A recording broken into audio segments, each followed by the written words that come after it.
시청자 여러분 안녕하십니까? 생생토론 조용호입니다. 최근 박상돈 전 천안시장의 당선 무효가 대법원에서 확정됐습니다. 선거 때마다 반복되는 당선 무효 사태는 지방행정의 공백, 지방재정의 압박, 그리고 사회적 비용의 손실을 초래하며 그 피해는 결국 시민의 몫이 되고 있습니다. 개인의 일탈을 넘어서 잘못된 공천과 허술한 검증이라는 구조적 문제를 지적하는 목소리도 높아지고 있습니다. 오늘 생생토론에서는 반복되는 당선 무효 사태의 원인을 짚어보고 이를 막기 위한 제도적 해법과 지방정치 신뢰 회복 방안을 함께 모색해 보겠습니다. 나와주신 분 소개해드립니다. 이재현 배재대 자율전공학부 교수 나오셨습니다. 네, 안녕하세요. 반갑습니다.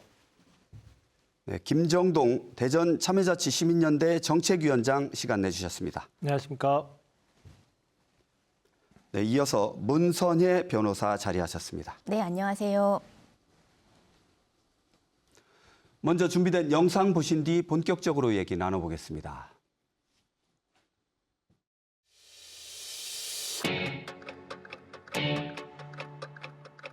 시민 여러분에게 죄송한 마음이 앞서고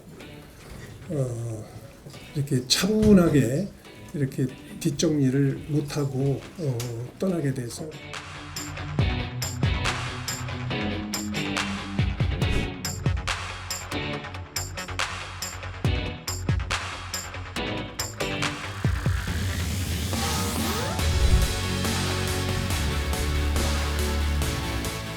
벌써 천안시장만 벌써 두 번째로 바뀌니까 시장님만 되시면 천안 시민으로서 너무 부끄럽고.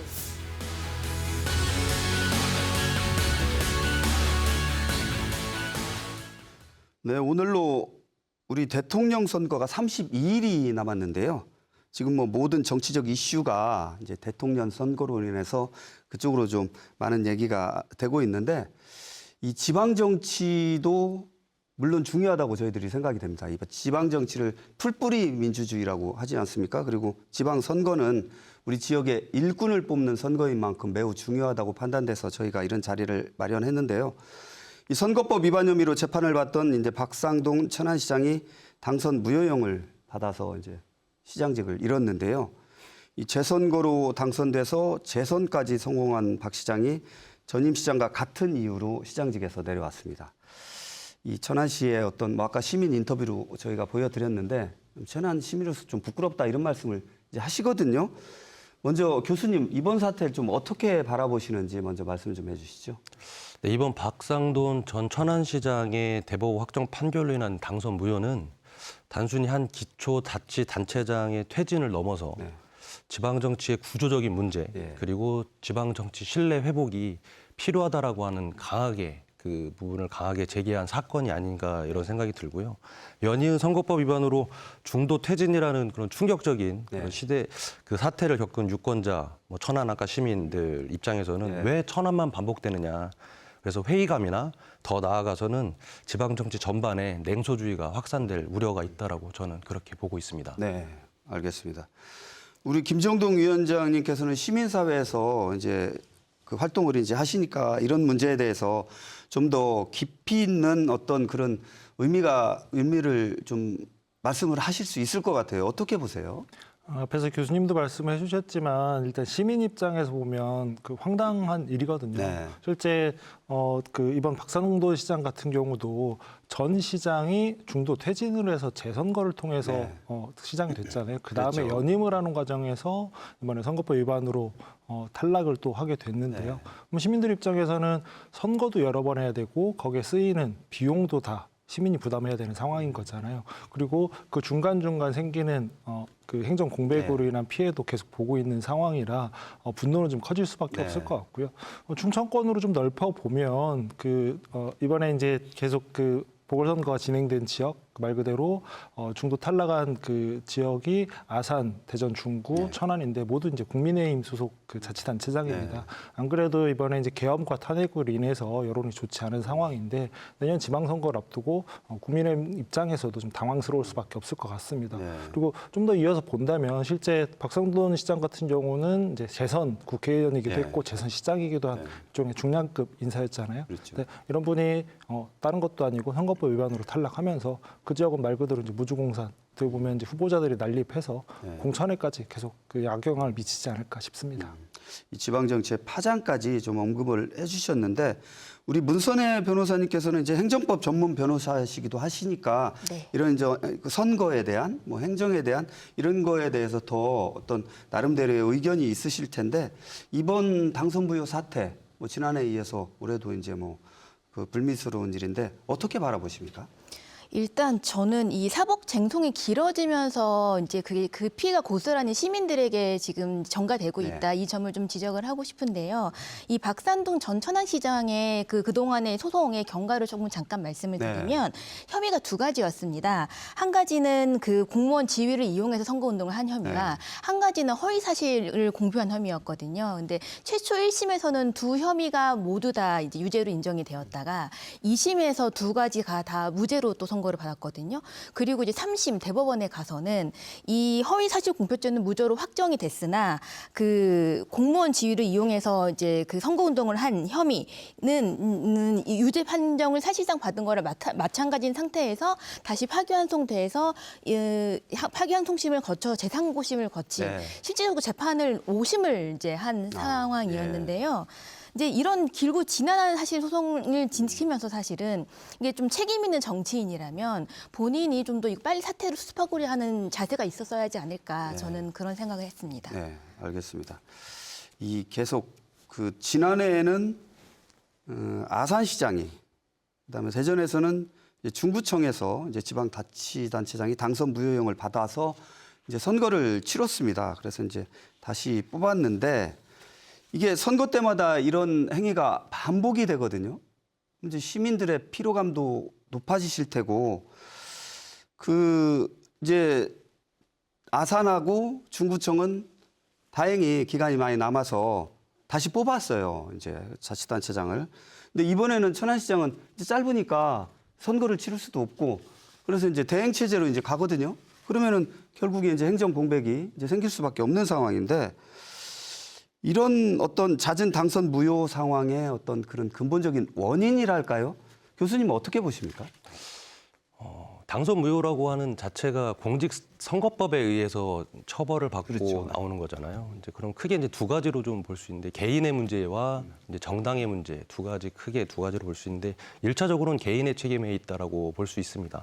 왜냐하면 선거를 직접적으로 뛰는 입장에서 봤을 때 얼마만큼 그걸 신중하게 그리고 공정하게 그걸 처리하느냐에 대한 부분이 있으니까요. 그래서 그 후보자 개인의 법의 감수성 그리고 윤리의식 부족이 하나의 큰 원인이라고 하는 걸 우리가 부정할 수는 없고요. 두 번째로 이제 정당, 그러니까 구조적인 문제가 있습니다. 그래서 정당의 책임이 크다고 볼 수 있는데 일단 당선 가능성에 초점을 둬서 뭐 전략 공천을 한다든지 아니면 후보자 검증이 제대로 이루어지지 않은 채로 여론에 이끌려서 공천을 한다든지 하는 그런 부분들이 계속 지역사회에서 악순환이 되면서 공천 문제가 명확하게 이루어지지 않는 그에 따라서 이런 피해가 나오지 않은가 이런 생각이 듭니다. 네.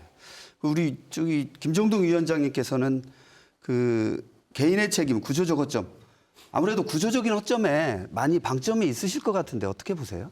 예, 저는 말씀하신 그 정당 부분과 함께 그 제도적인 부분도 분명히 한계가 있다고 봅니다. 네. 기본적으로 우리나라 공직 그 선거법 시스템 자체에 좀 네. 문제가 있다고 보는데요. 우리나라 공직선거법이 어떤 형식이냐면 여기까지는 가능하고 나머지는 다 불가, 뭐 일종의 포지티브 방식이라고 얘기를 하는데요. 이게 현장에서 어떤 식으로 적용이 되냐면 선관위에 이제 물어보는 거죠. 캠프나 이제 후보들이 이런 선거운동 해도 됩니까? 네. 그러면 일반적으로 나오는 대답은 잘 모른답니다. 중앙선관위에 서면으로 벌어가도 마찬가지예요. 괜찮다고 했는데도 불구하고 이게 검찰이 불법으로 보고 기소를 해서 판결이 나는 경우도 있거든요.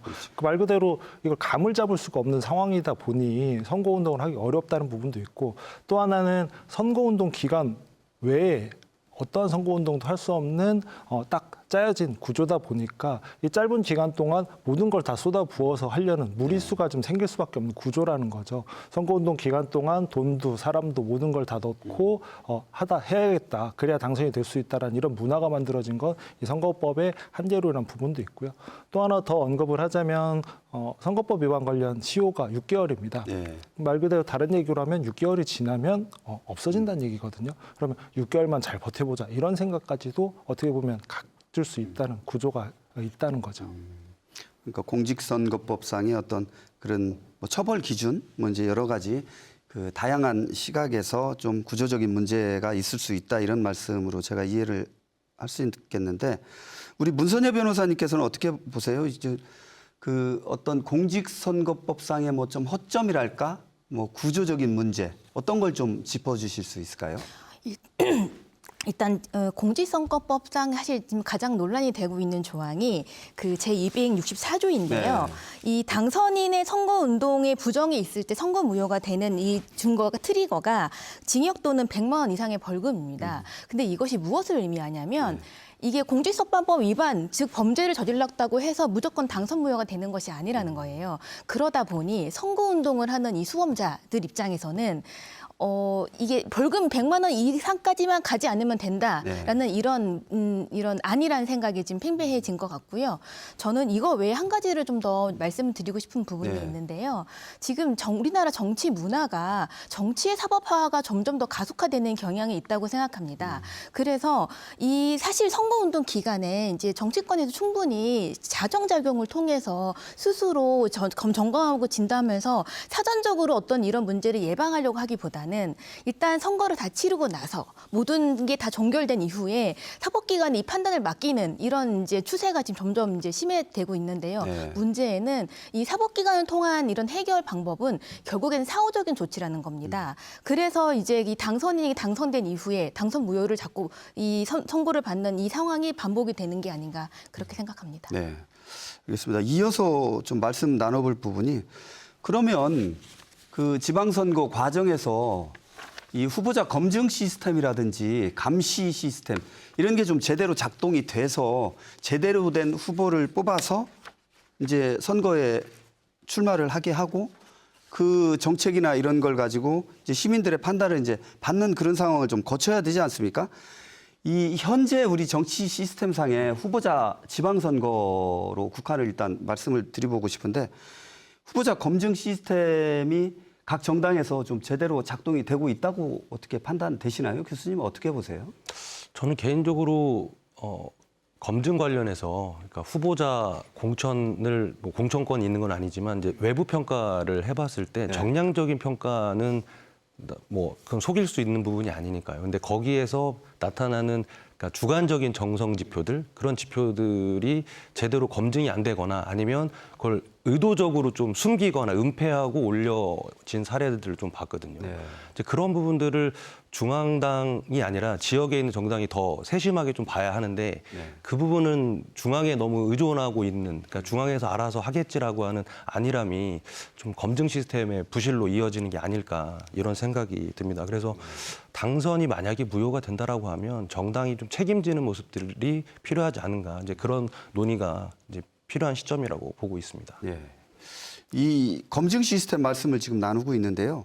그러니까 예를 들어서 지금 박상돈 전 천안시장 같은 경우에 아까 말씀하셨듯이 2번의 국회의원도 지냈고 천안시장도 한 차례 해서 뭐 검증은 된 사람이다 뭐 이제 이런 얘기도 있을 수 있잖아요. 후보 어떤 선출 과정에서 이런 그러니까 잘 알려지고 경력이 있는 사람을 정당 입장에서는 출마를 안 시킬 이유도 없을 것 같아요. 어떻게 보세요, 위원장님? 이런 좀 알려진 사람을 또 검증해야 되는 이런 검증 시스템이 좀 작동을 더 좀 정확하게 해야 된다고 보십니까? 이거는 아까 이제 우리 변호사님이 말씀하신 거랑도 연결이 될 수 있다고 보는데요. 그러니까 말 그대로 2번 국회의원을 하고 시장을 2번 출마했다면 선거법을 모를 리가 없거든요. 네, 우리가 어떤 게 그렇죠. 불법이 될지 알고 있다는 얘기죠. 그럼에도 불구하고 이런 행위를 했다는 건 변호사님 말씀하신 대로 100만 원 이하면 이 정도 선이면 말 그대로 그 딱 선을 그어놓고 여기 왔다 갔다 줄타기를 하는 상황이라는 거죠. 이게 너무 일상화가 된 상황인 거고 그리고 어떻게 보면 다른 방식으로 생각하면 너무 익숙해져서 이 정도는 괜찮아. 라고 안일하게 생각하는 게 있을 수 있다는 거거든요. 네. 그렇게 보면 어떻게 보면 정당에서는 익숙한 사람일수록 더 이런 부분에 대한 감수성을 더 챙겨야 된다. 이 선거법을 명확히 지키고 익숙하다고 너무 쉽게 생각하지 말고 어떻게 보면 여기서부터 처음부터 원래 처음 하는 것처럼 지금 기준이 이렇게들 바뀌어 왔으니 옛날에 하던 방식 말고 이렇게 해라라고 더 꼼꼼히 챙길 필요는 있다는 거죠. 근데 오히려 거꾸로 아이 뭐 잘하시는 분인데 많이 겪어본 분인데 이런 부분이 더 작동하지 않았나 싶습니다. 어떤 그 과정상의 어떤 안일함이랄까 뭐 이런 게 좀 위험하다 이제 이런 생각을 할 수 있겠는데요. 변호사님께서는 이제 그 법률 전문가시지만 이 정치에도 좀 관심이 있으신 것 같고 어떤 정당의 지방 선거 후보자의 검증 시스템 어떻게 바라보고 계세요? 저는 이제 아까 제가 말씀드린 것과 좀 이제 연결시켜서 이제 말씀을 네. 드릴 수 있을 것 같은데요. 지금 현재 공직선거법상의 지금 이제 구조가 아까도 말씀드린 것처럼 이게 사후적으로 이거를 수사하고 일단 문제가 발생하면 기소를 하고 재판을 하고 처벌하는 방식으로 되어 있습니다. 네. 그런데 우리가 좀 이 생각의 전환을 해서 만약에 이 입법 취지가 결국에는 부정선거를 방지하고자 있기 때문에 차라리 그러면 이 정당 내부적으로 혹은 아니면 선관위 좀 더 보다 적극적으로 선거 과정에서 좀 이제 이 사전적으로 후보를 검증한다든지 아니면 이런 선거법 위반 관련해서 이제 쟁점이 있다면 좀 더 그 과정 내에서 좀 들여다볼 수 있는 견제할 수 있는 시스템을 법제화를 하는 걸 좀 고민해 볼 필요가 있지 않을까 생각합니다. 네, 알겠습니다. 그 이재현 교수님께는 이걸 한번 여쭤볼게요. 지방선거의 어떤 구조상 정당 공천 시스템이 작동을 하지 않습니까? 이거에 어떤 근본적인 문제점이 좀 있을 수 있을까요? 앞서 제가 말씀드렸듯이 지방정치, 지방선거가 중앙에 과도하게 의존하는 부분이 큰 문제라고 생각합니다. 네. 그래서 공천 시스템 자체도 중앙에 계속 의존하고 있는 상황이고요. 그래서 중앙의 쏠림 현상은 계속 나타나고 있고 그러다 보니까 정당의 책임 하에 무언가를 한다라는 모습을 보여줘야 되는데 네. 선거는 지방선거는 더 좀 다양하게 각 급별로 많이 이루어지고 있어서 네. 다 그걸 일일이 다 챙기지 못한다라고 하는 변명을 할 수 있지만 중앙에서부터 지방까지 아우르는 모든 것들은 정당이 모두 다 책임을 진다라고 하는 그런 생각이 계속 하지 않는다면 그런 거를 노력하지 않는다면 네. 정당 공천 시스템의 근본적인 문제는 좀 해결되기 어렵다라고 보고요. 또 하나는 유권자가 그거에 대해서 좀 제대로 더 노력하는 모습도 사실 좀 필요하다라고 보여집니다. 그래서 유권자 중심의 선거 문화를 좀 만들어야 되는데 뭐 예를 들면 유권자 같은 경우에는 뭐 지방선거 같은 경우에는 이제 줄투표라고 해서 이제 한 정당을 계속 그냥 쭉 그 정당만 계속 지지하고 네. 투표하는 그런 현상들을 보이는데 그런 현상들이 정당들에게는 굉장히 안일함을 계속 주는 게 아닐까. 그래서 공천 제도, 선거 문화 그리고 무엇보다 정당의 책임의 문제를 이번 기회에 좀 더 강하게 그러니까 처벌하는 정당에게 그 책임을 정확하게 물을 수 있는 그런 제도나 그리고 문화를 만들어야 되지 않을까 이런 생각을 합니다. 네. 이 내년에 지방선거가 있지 않습니까? 조금 더 준비를 철저히 하고 해서 그 뭐 당선 무효, 선거법 위반 이런 얘기가 더 이상 좀 안 나왔으면 좋겠어요. 그 이 당선 무효가 되면 이제 곧바로 그 시장직 그러니까 자치단체장의 직위를 잃는 거 아니에요? 그러면은 뭐 선거를 빨리 해서 다시 뽑으면은 괜찮은데 이제 행정 공백 사태가 어떤 식으로든지 발생을 한다는 얘기죠. 그러면은 아까도 말씀을 드렸지만 지방선거는 지역의 일꾼을 뽑는 선거입니다. 일할 수 있는 사람이 이제 없어지니까 여러 가지로 이제 공백 사태가 이제 나타날 텐데 그 피해는 고스란히 이제 우리 시민, 국민들의 몫으로 돌아가게 되겠죠. 그 당선 무효로 인한 피해에 대해서 그 문선혜 변호사님 법적 책임을 추가로 물을 수 있는 그런 뭐 방법이나 뭐 제도적 장치, 법적 장치가 좀 있을까요? 어떻게 보세요? 네.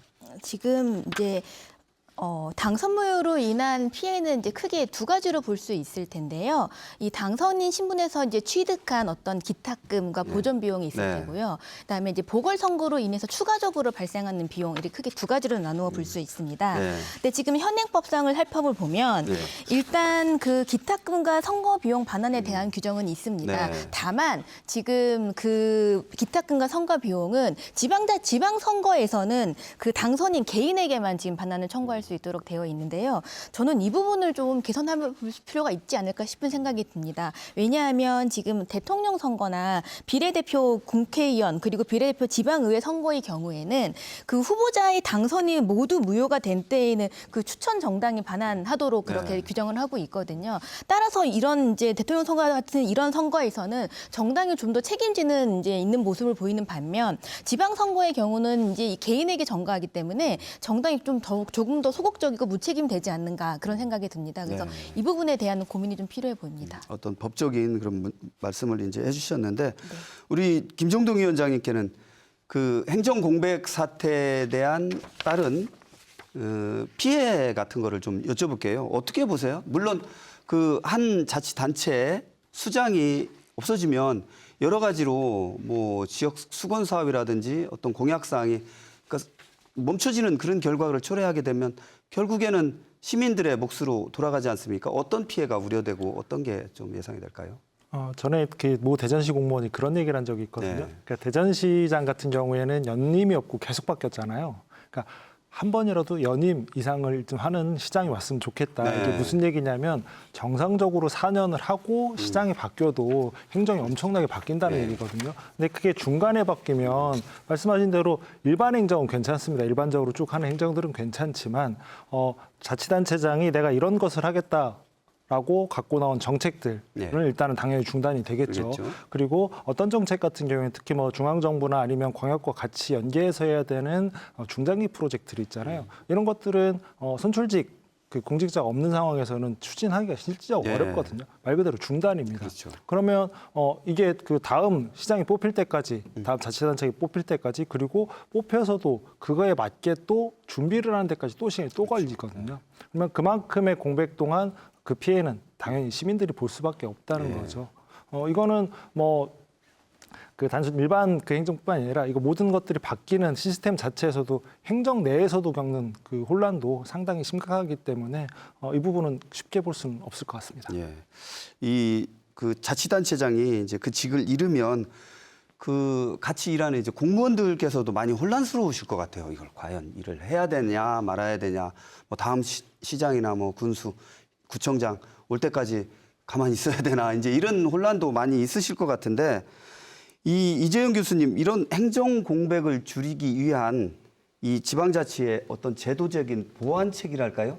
이런 게 좀 있어야 될 것 같은데 좀 어떻습니까? 현재로서는 권한대행 체계 아까 그 김정동 위원장님 네. 말씀하셨던 것처럼 이 거리가 되고 난 다음에는 권한대행 체계는 소극적이고 보수적으로 행정을 할 수밖에 없습니다. 예. 그러면 혹자는 이런 이야기를 합니다. 그러니까 정 부통령처럼 러닝메이트제를 해서 그럼 권한대행 체제는 없어지니까 그래도 연속성이 있지 않겠느냐라고 하는데 그렇게 되면 이제 선거법과 지방자치법과 그리고 이제 그 위에 상위법들을 모두 개정해야 되는 물론 지방분권의 개헌의 의미도 지금 요즘 많이 나오고 있는데 그 부분은 좀 더 심도 있게 좀 논의를 해야 될 부분인 것 같고요.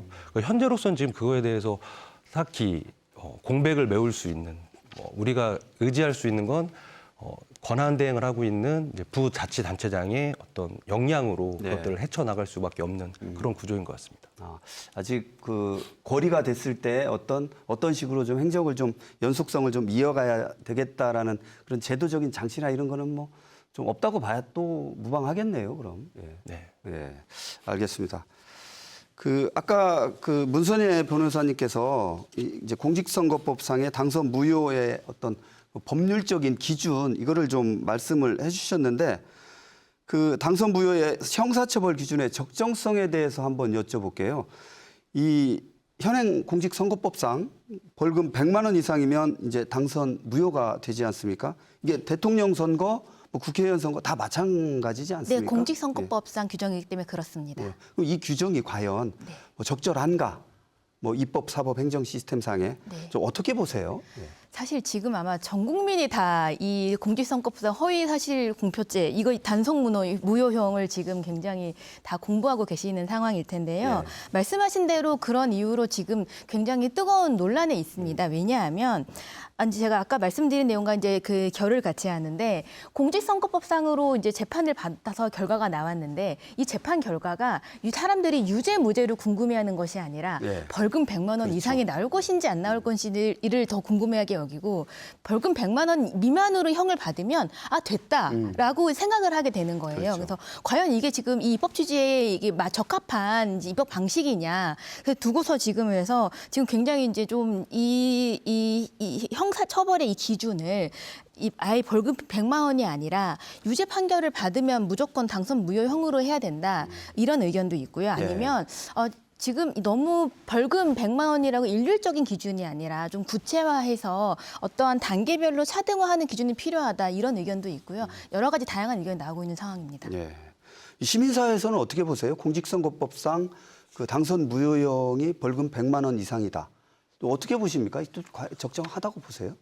이게 그 두 가지인 거잖아요. 하나는 이게 유죄냐 무죄냐도 갈라야 되고 그리고 그거에 따라 부수적으로 당선 무효가 붙어오는 거잖아요. 그렇죠. 그러니까 이러다 보니 이제 아까 이제 정치 사법화 얘기도 잠깐 하셨는데 사법부에서 이 모든 것을 판단해야 되는 두 가지를 같이 판단해야 되거든요. 유죄냐 무죄냐 그리고 이 사람이 당선 무효를 줘야 되나 말아야 되냐. 그러다 보니까 판단이 판사마다 달라질 수도 그렇죠. 있다는 거죠. 네. 그러니까 벌금이 70만 원, 80만 원. 일반적으로 다른 범죄의 벌금형들 이렇게 쪼개지지는 그렇죠. 않거든요. 예. 근데 그리고 이게 이만큼 적당한 거냐라는 이제 비판들도 있는 거죠. 그러다 보니 이 부분에 대해서는 제도적인 개선이 좀 필요한 거 아니냐. 단순히 뭐 91년에 이게 기준이 만들어졌으니 30년이 지났으니 물가 상승률에 따라 올라야 된다. 단순히 이것뿐만이 아니라 유죄냐 무죄냐 따를 거냐 그리고 이게 얼마나 심각한 거냐. 그러니까 별도의 아예 선거재판소죠. 그러니까 다른 나라 사례에도 이런 사례들이 있는 거고 그래서 이런 형태로 갈 거냐 또 고민해 볼 수도 있다는 거죠. 적어도 지금처럼 사법부에서 유죄무죄 그리고 그 100만 원에 따른 이거에 따른 부수적인 효과로 당선 무효가 오는 건 적절치는 않다라는 의견이 대다수인 것 같습니다. 예. 제가 지금 말씀을 들어보면서 이 100만 원의 기준이 뭘까? 왜 100만 원일까? 이런 좀 궁금증이 이제 살짝 들었어요. 그 교수님 어떻게 보세요? 현재 기준의 적정성 논의가 이제 필요하다고 다들 보시는데 개선해야 할 부분이 좀 있다고 보십니까? 어떻게 보세요? 앞서 두 패널분께서 말씀하셨던 것처럼 그러니까 그게 과연 적정하냐라고 하는 것도 중요하지만 실제 선거법을 위반했을 때 고의성이나 중대성 이것들은 이제 법원에서 모두 판단하는 거겠죠. 네. 근데 아까 김 위원장께서 말씀하신 것처럼 판사의 재량에 의해서 좀 달라질 수 있다라고 하는 그 부분은 어느 지역에서는 되고 어느 지역에서 안 되는 사실은 형평성의 문제가 제기가 되기 때문에 네. 그거에 대한 모든 것들을 다 한번 모아놓고 판례나 이런 것들을 두고 실제 그 공천을 검증하는 시스템에도 좀 적용을 해야 될 필요가 있을 것 같고요. 그리고 유권자 선택의 문제도 좀 연결시켰으면 좋겠습니다. 그래서 네. 법적 기준과는 별개로. 그래서 시민 평가 시스템도 거기에 네. 보조를 맞춘다면 그 후보자들의 아니면 당선자들에 대한 판정이나 이런 것들이 조금 더 신뢰를 얻지 않을까 이런 생각을 해봅니다. 예. 좀 제도적인 개선 이거는 분명히 필요해 보여요. 어떻게든 뭐 언제 바뀔지는 모르겠지만 여러 가지 상황을 고려해서 좀 현실적인 그런 제도적인 개선이 필요하다는 그런 말씀을 드리고 싶은데요. 이 선거를 하게 되면 이 막대한 비용의 문제도 수반이 됩니다. 이 보궐선거 비용 문제. 우리 소중한 국민의 이제 그 세금이 이제 쓰이게 되잖아요. 그 국회의원부터 기초의원에 이르기까지 이제 보궐선거를 치르게 되면 수십억 원의 이 우리 세금이 들어가게 됩니다.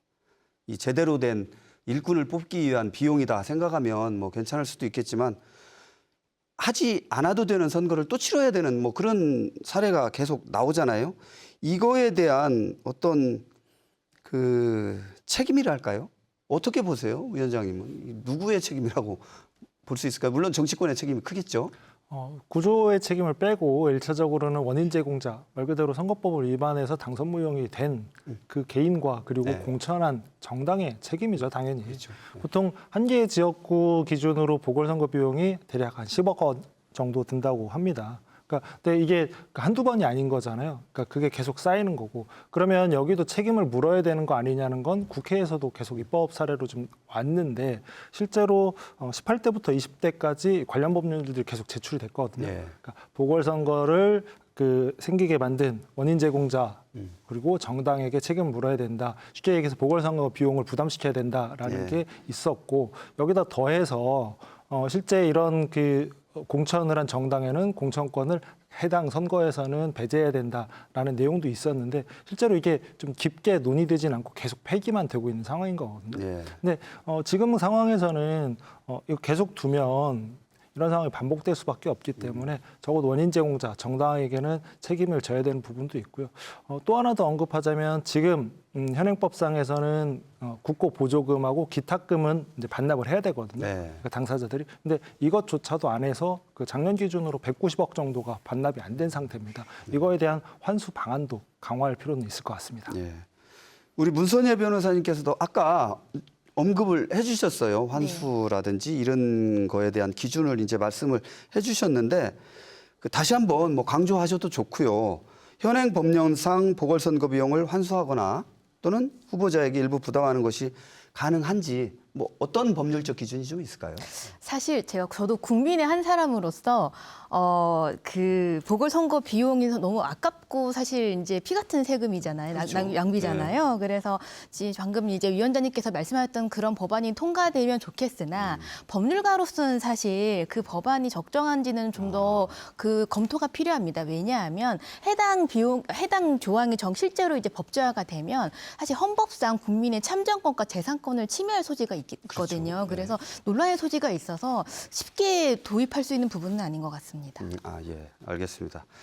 그러면은 뭐 그 환수도 좀 어렵고 오롯이 이제 국민들의 세금으로 다시 이제 선거를 치르는 그런 사태가 뭐 안 나오면 좋겠지만 나오게 되면 계속 이런 사태가 이제 반복이 되면 참 문제가 되지 않습니까? 이 잦은 보궐선거로 인한 비용 부담, 이제 국민들의 몫, 주민들의 몫인데 교수님은 어떻게 보세요? 이 보완책으로 뭐 선거를 부정하자는 얘기는 아닌데요. 이 뭐 임명제 도입이라든지 여러 가지 좀 방안도 생각할 수 있는 게 좀 있지 않겠습니까? 임명제 도입의 경우에는 지방자치에 좀 반하는 그런 그렇죠. 부분이 있기 예. 때문에 뭐 지금 이번에 새로 개정된 지방자치법 제4조에 기관을 다양하게 구성할 수 있는 기관 구성 다양화 조항이 있기 때문에 네. 임명제 같은 경우는 그러니까 지금 현재 그 지방자치 단체 구성이 아니면 가능한데 네. 그로서는 아직은 좀 어렵고요. 그렇죠. 그렇다고 하면 아까도 우리 모두가 지금 계속 이야기하고 있는 정당에게 그 책임을 묻는 방식이 아마 가장 효과적이고 가장 손쉬운 방법이 아닌가. 물론 정당에서는 당연히 그 부분을 받아들이기 어렵다라고 하겠지만 예. 아까 문 변호사님께서 말씀하셨던 것처럼 제도적으로 뭔가를 법으로 만들 수 없다면 정당에게 그 페널티를 물고 정당에 있는 국고 보조금을 좀 깎는다든지 하는 그런 방식으로 진행을 하면 그나마 정당 공천이나 이런 폐해들을 좀 막을 수 있지 않을까라는 생각을 해봅니다. 예. 방금 예. 말씀하신 임명제 말씀해 관련해서 제가 한마디만 더 보태도 네. 될까요? 네. 일단은 헌법상 기본권인 국민의 참정권에는 직접 선거를 원칙을 하고 있기도 네. 하고요. 지방자치법 제107조를 보시면 네. 지방자치의 단체장은 주민이 보통 평등 직접 비밀 선거로 선출하다고 규정이 되어 있습니다. 네. 그래서 사실 임명제 도입은 실질적으로 헌법과 법률 위반의 소지가 굉장히 큽니다. 네. 그 제가 드린 말씀이 뭐 이제 과거를 돌아가자는 얘기가 아니고 이렇게 이제 당선 무효 사태가 나서 행정의 공백가 생기니까 그거에 대한 어떤 보완책이 좀 필요할까 뭐 이제 이런 취지로 좀 말씀을 드렸는데요. 예, 두 분 좋은 말씀 감사드리고 조금 예. 또 말씀드리면 아까 기관 구성 다양화 말씀을 좀 드리면 네. 그게 의회 내각제 형태로 된다라고 하면 임명제 형태로 가능을 한 거죠. 그런데 지금 현재로서는 단선에 한 번에 모든 것들이 결정되기 때문에 지도부를 바꿀 수 있는 그러니까 정당의 그 책임을 오롯이 묻기도 좀 어려운 그런 상황 현재로서의 제도는 그렇다라고 말씀드리고 싶고요. 아까 문 변호사님 말씀처럼 지방자치법에도 위반되고 원래 취지에도 위반되는 그런 부분은 우리가 꼭 기억해야 될 것 같습니다. 예, 알겠습니다. 저희가 지금까지 지방선거 후보 검증 시스템과 어떤 법적, 제도적 문제를 좀 짚어봤는데 그렇다면 과연 그 앞으로 과제나 좀 해법은 좀 없을지 이런 말씀을 좀 나누고 싶어요. 이 반복되는 당선 무효 사태를 막으려면 어떤 제도적 개선이 필요할지, 물론 각 후보자 정당에서 이 불법을 저지르면 안 됩니다. 이제 정정당당하게 선거를 치르면 되는데 이게 또 현실적으로 어려운 부분도 있을 테고요. 어떤 제도 개선이 좀 필요할지 교수님 좀 한번 짚어주시죠. 처음에 말씀드렸듯이 개인과 구조, 정당의 부분 두 가지와 그다음에 그 외부에 있는 실제로 선택하고 평가할 수 있는 유권자, 시민 이 세 주체로 나눠볼 수 있겠는데요. 우선 모두가 아까 전에 계속 동의했던 정당의 구조의 문제가 가장 크다. 그리고 정당에게 책임을 물어야만 그게 그나마 효과적으로 대응될 수 있다라는 생각은 모두가 다 지금 하고 있는 것 같습니다. 그래서 공천에 실패하는 거는 정당의 책임이자 개인 후보자의 책임인데요. 조금 더 구체적으로 보면 후보자가 나와서 실제로 그 선거에 뛰면서, 그러니까 선거 전과 선거가 시작되는 그 시점에 보면 선거 전에는 정당이 그동안의 선거법이라든가 이런 것들 교육을 충분히 시키고, 그리고 선거가 시작이 되면 그때는 사실은 정당이 어떻게 더 할 수 있는 방법이 뭐 관리하고 뭐 그거에 대해서 좀 코멘트하고 하는 그런 거밖에 할 수 없지 않습니까? 네. 그래서 개인 후보가 선거 시즌이 딱 되면, 선거가 시작되면 뭐 정말 뭐 앞뒤 안 가리고 모두가 경쟁이 치열한 상황에서 그것들을 다 챙길 수 없으니 그런 부분들을 정당과 그리고 그 해당하는 후보자의 캠프가 조금 더 면밀하게 좀 따져야 되는 그런 부분이 우리가 좀 생각해야 될 지점인 것 같고요. 아까 외부 평가에서, 그러니까 외부적으로 보면 유권자가 그거에 대해서 좀 더 많은 좀 사회적인 압박을 좀 줘야 될 것 같다라는 생각입니다. 그래서 그게 정당에게도 영향을 미칠 수 있을 정도의 그런 힘을 좀 모아서 시민사회가 좀 움직여야 되지 않을까. 뭐 그 차원에서 우리 김 위원장님께서 훨씬 더 많이 좀 노력을 많이 하실 것 같고요. 네. 그 이어서 시민사회 어떤 주민참여 제도 개선 방안 뭐 이런 거를 제가 좀 여쭤보려고 했는데 교수님께서 언급을 해주셨는데 이런 그 각 정당의 그 공천에 좀 참여할 수 있는 방안, 제대로 된 후보 검증 시스템에 우리 시민사회의 역할도 좀 있을 것 같거든요. 어떤 우리 주민 참여 방안, 시민사회의 역할 어떤 게 좀 필요하다고 보세요? 일상적으로 어떤 후보가 어떤 개인이 어떤 생각을 가지고 정치를 하려고 하는지 알 수 있어야 되는 거잖아요. 여기에 그 제한을 두는 게 공직선거법이거든요. 그러니까 지금의 공직선거법에 앞에 말씀드린 것처럼 이 짧은 기간에 여기서만 할 수 있게 담아가다 보니 문제가 생기는 거라면 적어도 선거운동 기간에만 할 수 있는, 쉽게 얘기해서 돈이 많이 들고 누구나 아니면 일상생활에 피해를 주는, 뭐 시끄럽게 한다거나 확성기를 쓴다거나 아니면 뭐 공부문을 보낸다거나 이렇게 돈 많이 들고 일상생활에 영향을 미치는 건 선거운동 기간에만 할 수 있게 하고, 나머지 얘기들, 그러니까 내가 어떤 정치를 하겠다, 어떤 생각을 갖고 있다, 나 다음 선거에 나갈 것이다, 이런 얘기도 못 하잖아요. 근데 이런 얘기를 일상에서 할 수 있도록 돈을 쓰지 않고 자기 생각을 얘기하는 정치적 자유를 충분히 넓힌다면 그걸 보고 시민들이 판단을 할 수 있는 거잖아요. 네. 그리고 후보자 입장에서도 무리하게 선거운동 기간에 다 쏟아부을 필요도 없는 거고요.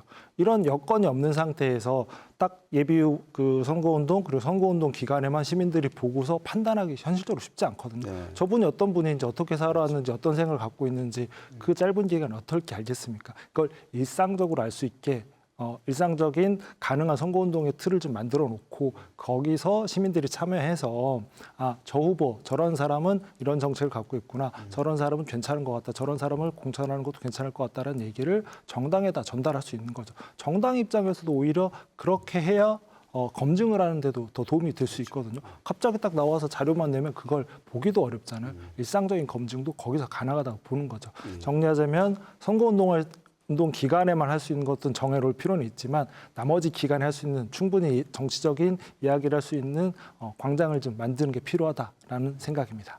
지금 위원장님께서는 이제 제도적인 필요성 이거를 좀 말씀해 주신 것 같은데 우리 시민사회에서도 정당의 공천 시스템이 작동을 하면 여러 다양한 경로로 의견 제시하고 그러지 않습니까?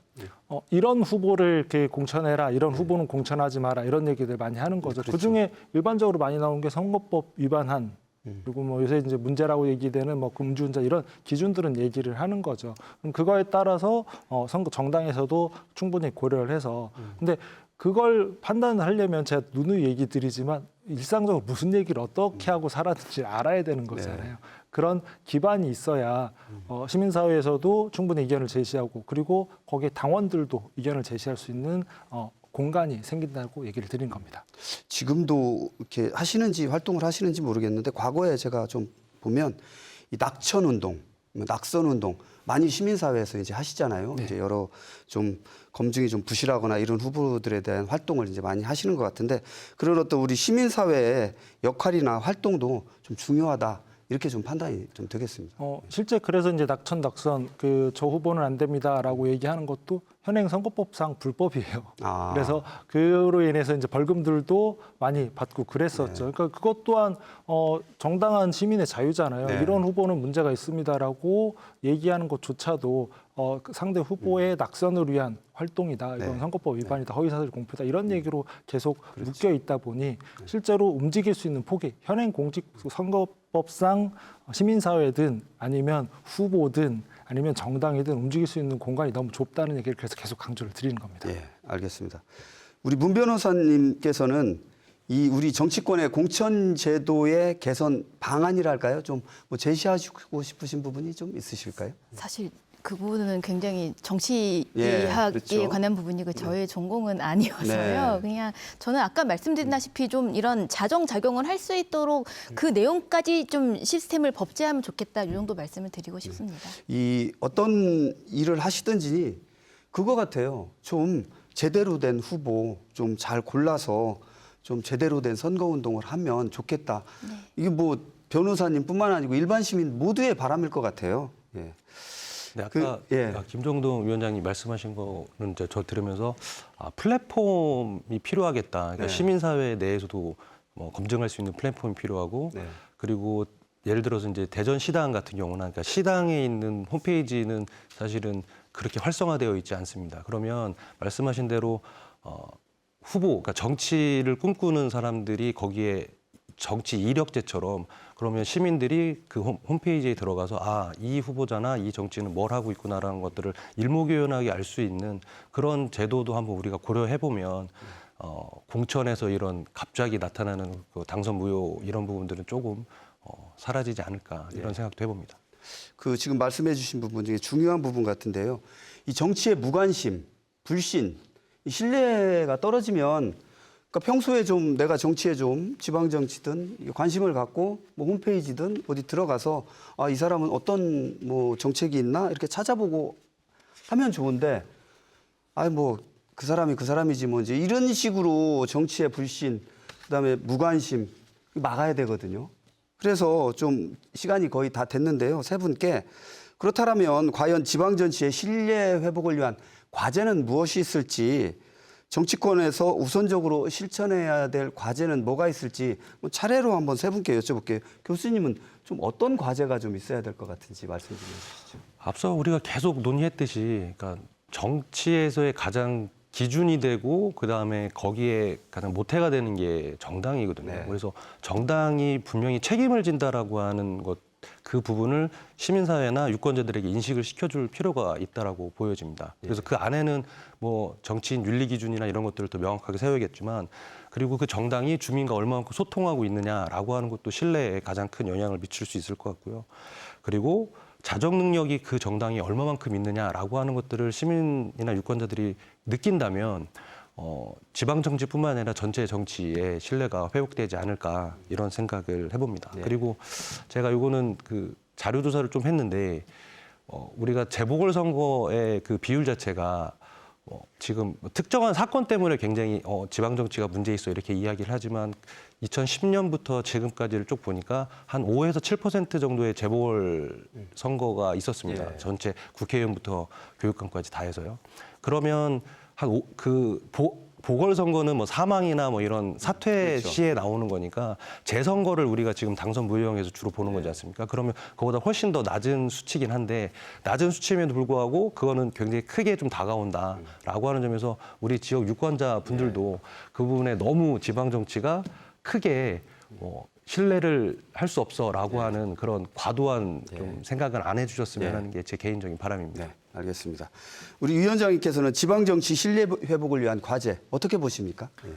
실제 그 정치는 그 의회 내에서만 하는 건 아니거든요. 그러니까 말 그대로 일상 정치라는 얘기를 많이 하는 거잖아요. 그 얘기는 무슨 얘기냐면 일상에서 정책에 대한 그리고 미래에 대한 사회에 대한 얘기들을 할 수 있는 공간이 있어야 된다는 거거든요. 그걸 열 수 있는 것을 바로 정당이고 정당이 그 역할을 해야 되는데 정당이 그 역할들을 제대로 하지 않고 일상적으로 적어도 시민 최소한 당원들의 얘기들을 그렇게 들을 수 있는 공간들을 안 만들고 그 제한된 공간 속에서 딱 선거라는 기간 동안만 하다 보니 이런 문제들이 계속 생긴다고 보거든요. 그건 계속 일상에서 좀 만들 수 있는 방법, 아까 계속 얘기 드린 선거법 개정 통한 방안들을 좀 마련을 하는 것이 좀 필요하지 않나 생각합니다. 알겠습니다. 말씀 감사합니다.